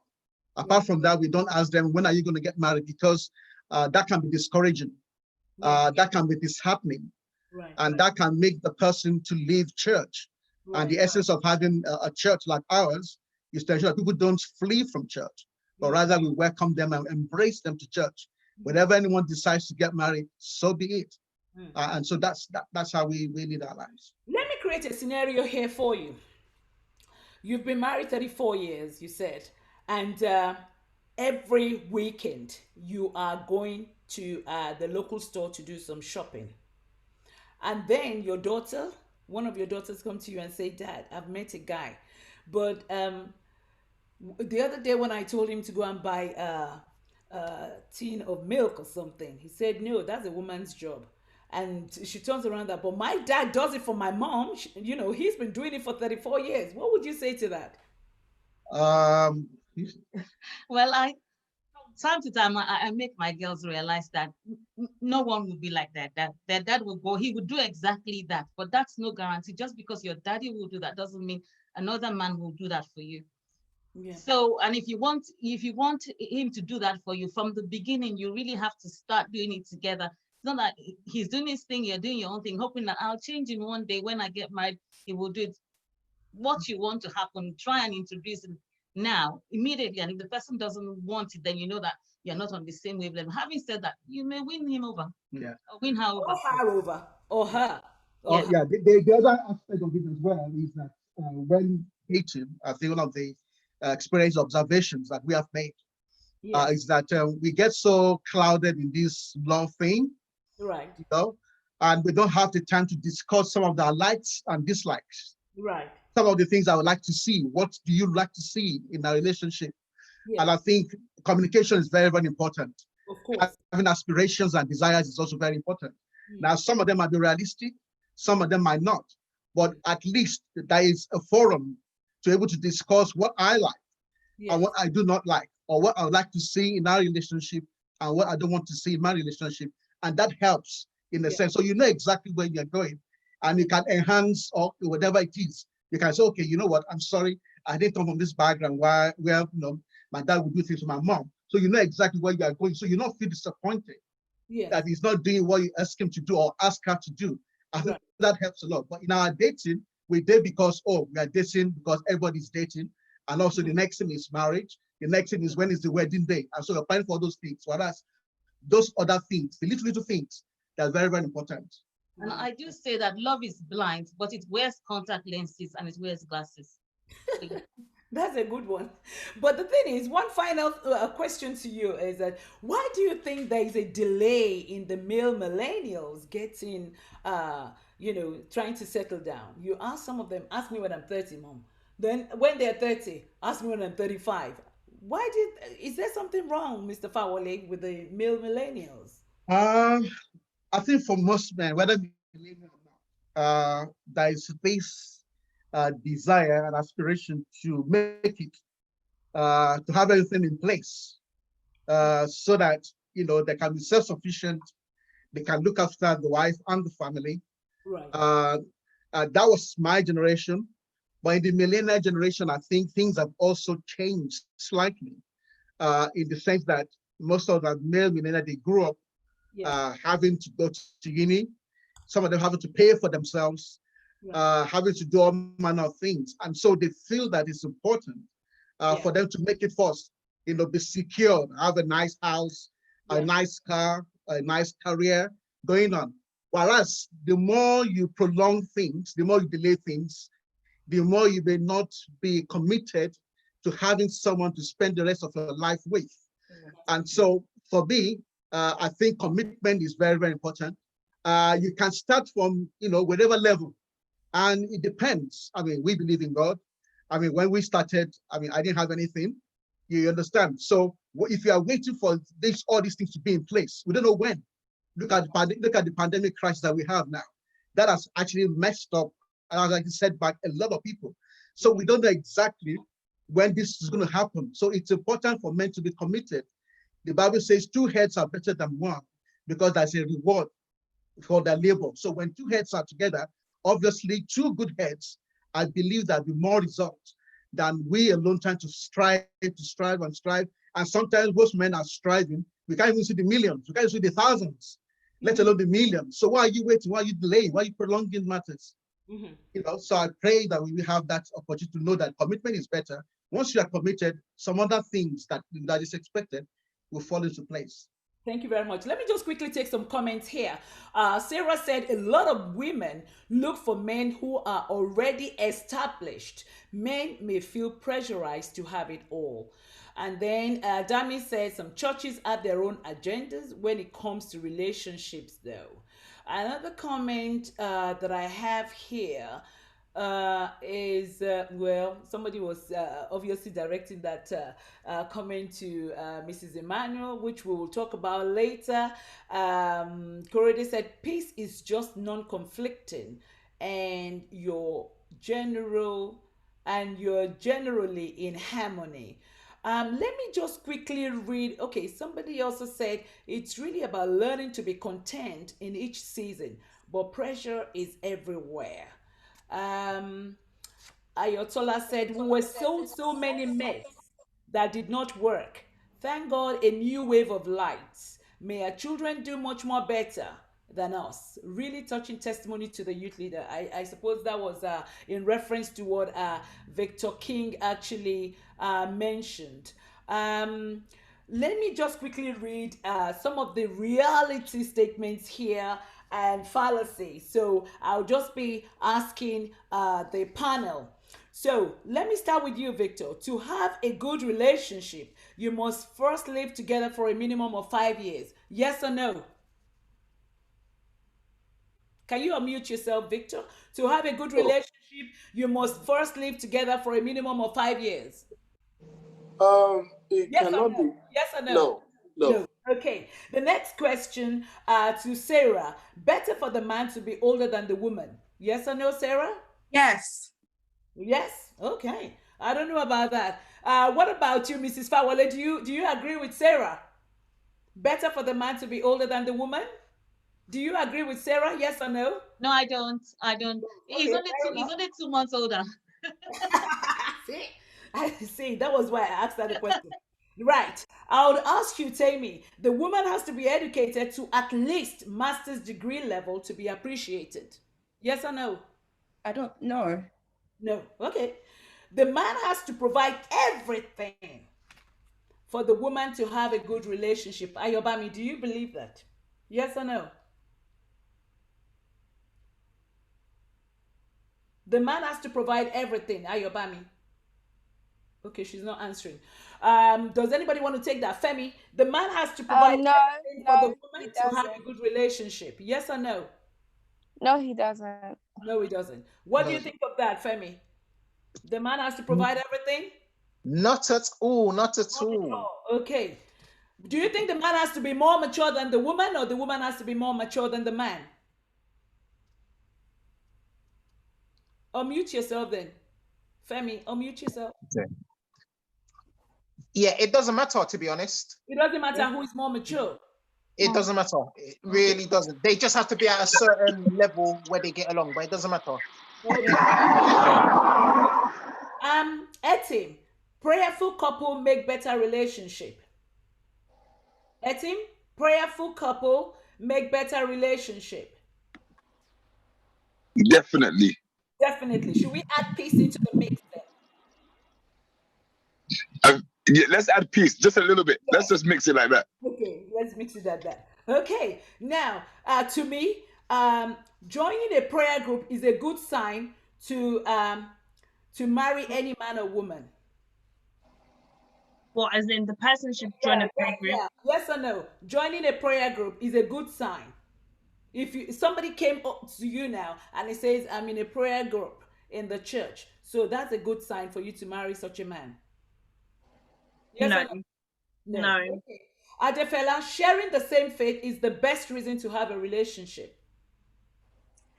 Yes or no? I would say yes in certain ways, but yeah, majority. Okay. Dami, after dating someone for 1 year, that's a good indicator of a relationship. After dating someone for a year, absolutely, yes. Absolutely. Oh, okay, fair enough. Do you agree with that, Victor? After dating someone for a year is a good indicator that you can have a relationship. Yes or no? No. Okay, no problem. Who else is actually on here that I want to quickly pick because Dami again. Okay. Now, the best person to have a relationship with is someone who has the same attributes as your parents. Do you believe that, Mrs. Emmanuel? Yes or no? Can you come again, please? The best person to have a relationship with is someone who has the same attributes as your parents. Yes or no? No. No. Okay. Having a huge age gap creates the best relationship. Korede? Nope. Nope. Okay. Contributing to the upkeep of the relationship is the duty of the man. Adefela?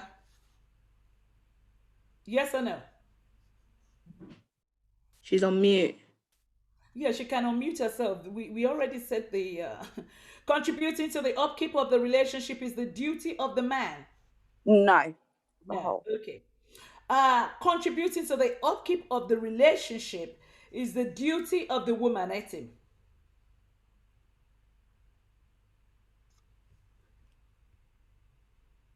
Etim? Contributing to the upkeep of the relationship is the duty of the woman. Contribute to the upkeep. No. No. Okay. Now, both parties must contribute equally to the relationship. Mr. and Mrs. Fawale. Yes or no? Shared relationship, I think shared for responsibility, I would say. Shared responsibility, but not equally. Not equally. Fantastic. Yeah. So marrying at the same age as my parents is the best. Do you believe in that? To me, your mom married at 30, so should you. I'm just signposting. No. Okay. Whatever my parents say is the best advice for any relationship. Tammy. No. No. Okay. Marrying someone from the same tribe or race guarantees the best relationship. Dami.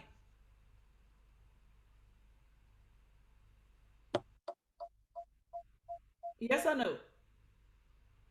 Are you thinking? Yes. Okay. All right. Fantastic. Ayobami, a man who has a house, car, and good job guarantees the best relationship. Yes or no? No. No. Okay.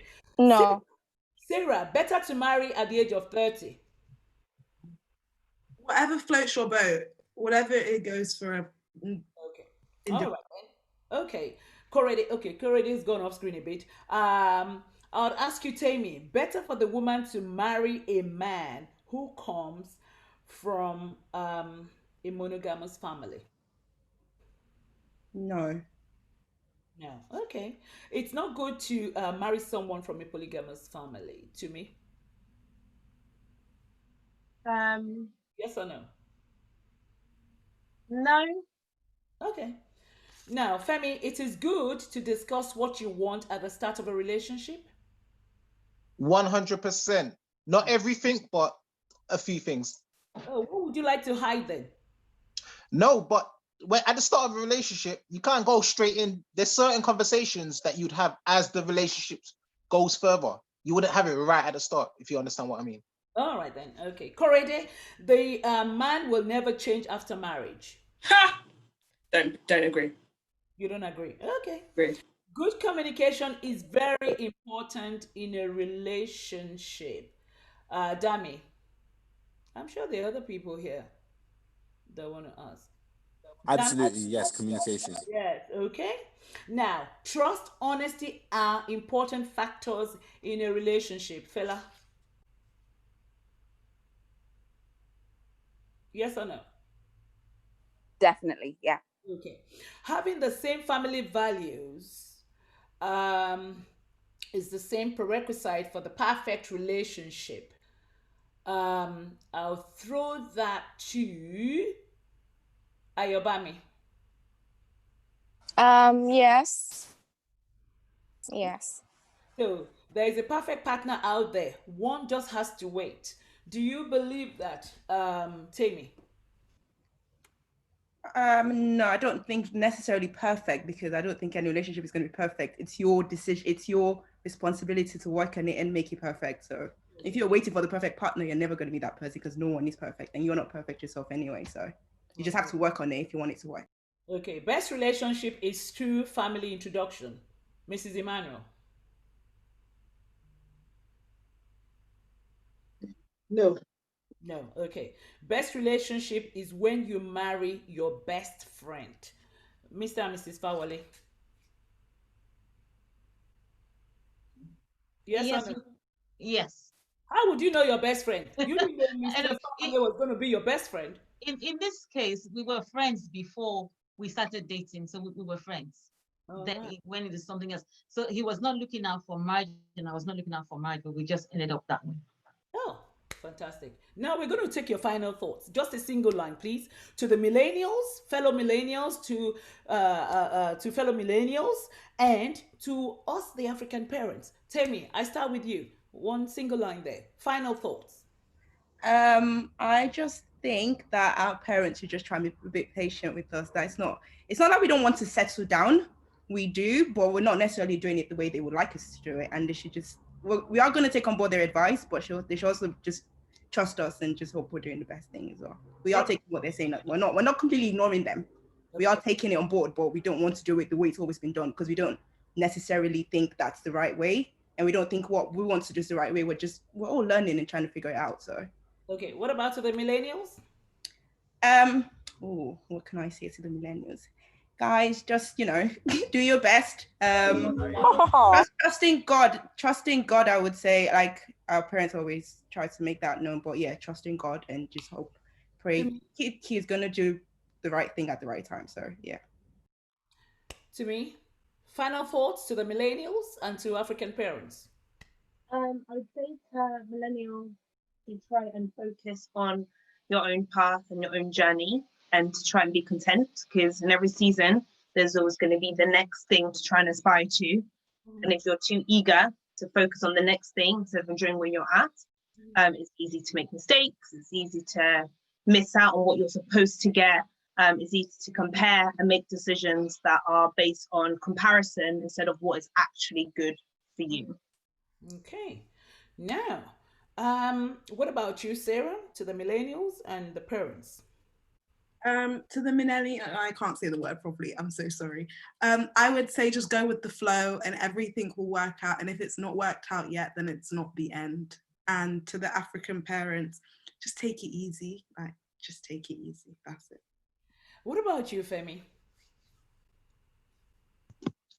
To the parents, I'd say be there to guide us, advise us, support us, but not make the decision for us because ultimately we're the ones that are going to have to live with the decision of marriage and who we choose to marry. For the millennials, I'll say take your time, don't rush the process. Don't feel like just because this person's getting married or that person's getting married, you have to. Take your time, use that time to get to know yourself as much as possible. Because once you're in a relationship, if you do not know yourself, things will go wrong. So just take your time, and when the time is right, you will just know that it's right. Adefela, final thoughts? Yes, I'd say be prayerful, be open-minded. If you want something, go for it. Don't wait and make the move. Don't wait for the other person to to make the move for you. You do that. You want something, just stand for what you believe in, and be open-minded, be prayerful, and just be supportive, working, growing together, and don't just wait. It has to be this, or it has to be, or he has to earn some amount of money or all that. No, you can start together, you can grow together, and you can make the best of what you have. So yes, I'll say be prayerful, open-minded, and be determined, and just go for it together, grow together. Thank you. Dami.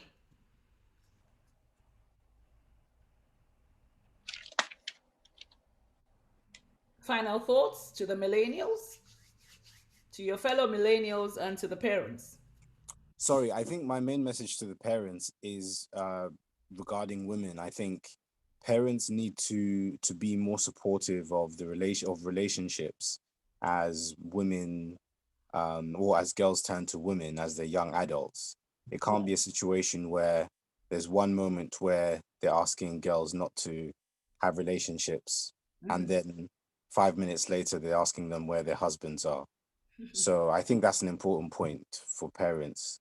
For everyone else, I think to have two categories of your partner, I think there should be negotiable categories and there should be non-negotiable categories, and to make sure that your items are in the right place. Okay, thank you. What about you, Etim? Final thoughts?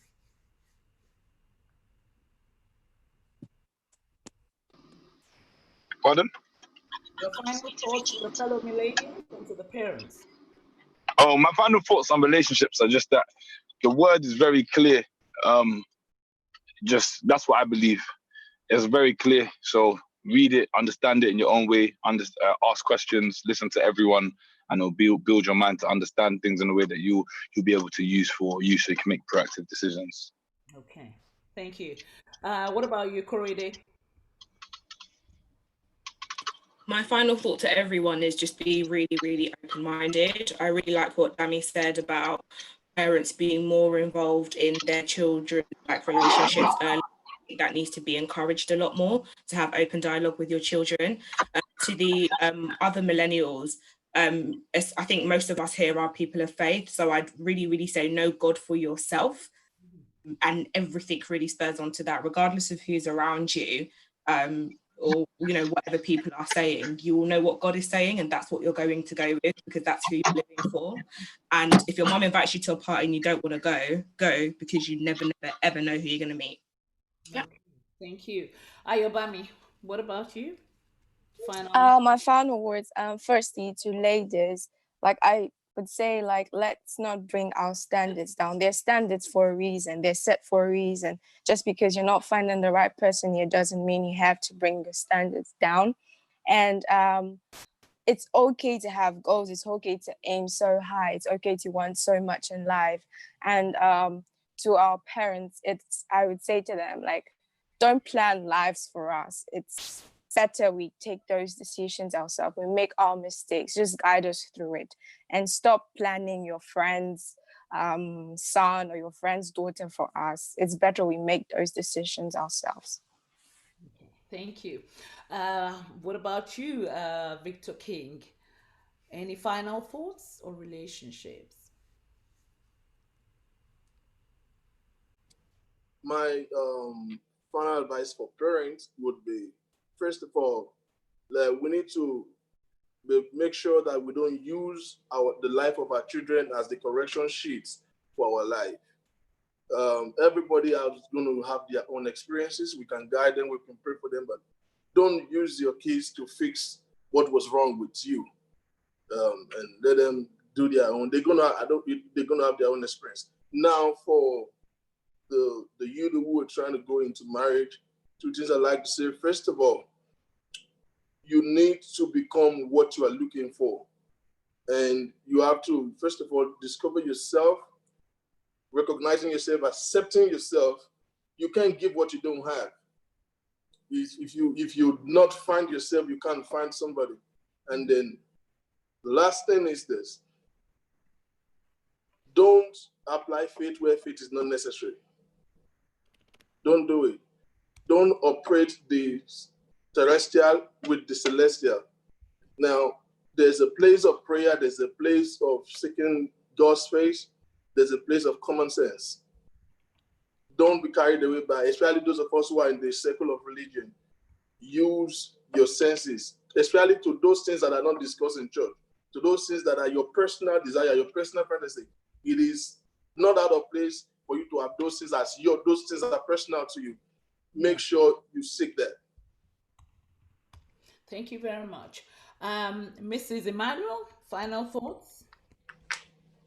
Oh, thank you. My final thought to the millennials, number one is God established marriage, and He's the only one that will help us to make it work. So the second one is there's need for commitment on both sides.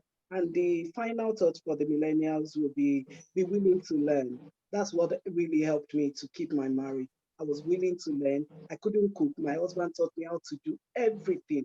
from baking to meat pie to momoy to everything. So be willing to learn. We can make it work when you get the right person. And for the parents, I would say don't pressurize your children and don't compare your children to other people's children, to your friends' children who are married.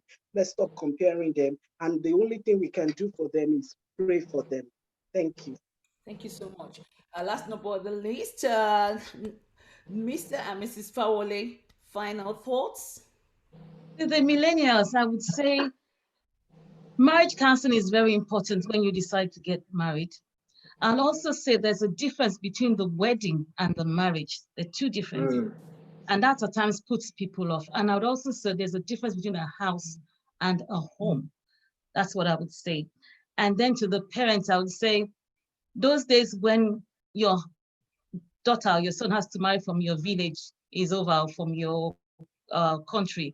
Those days are gone long time ago. People meet in different ways. Some people meet over the internet. There's so much, so be prepared, be open-minded, and both parties ask for a discerning spirit from God, and he really grants that. Thank you. Let's say something. Yes, to the millennials, I believe that God has for everyone that is a partner, that's a spouse somewhere. So please ditch your checklist. Look at what God is seeing. Sometimes we look at things from our own myopic eyes, and there may be no way there. Not everything that glitters is gold. Yeah. So maybe we need to have a bit of sensitivity around our choices, around our friends, around people around us. The second thing is that keep things under wraps until when it's full blown. Sometimes millennials tend to talk a lot, even to this marriage. Oh, you invited me for a coffee. Now, coffee is just a barest thing that could happen. So keep things under wraps until where you are sure, you are knowing that this is where you are going. Because sometimes friends can mislead us. Friends can make us to do what, should have been the right thing. And so please and please talk less, spend less time on social media as well. If once you are dating someone, keep it under wraps. When it becomes full blown, then spread it out. Have a congregation, have a big party if you like. And that's how we say, please most importantly, ditch your checklist.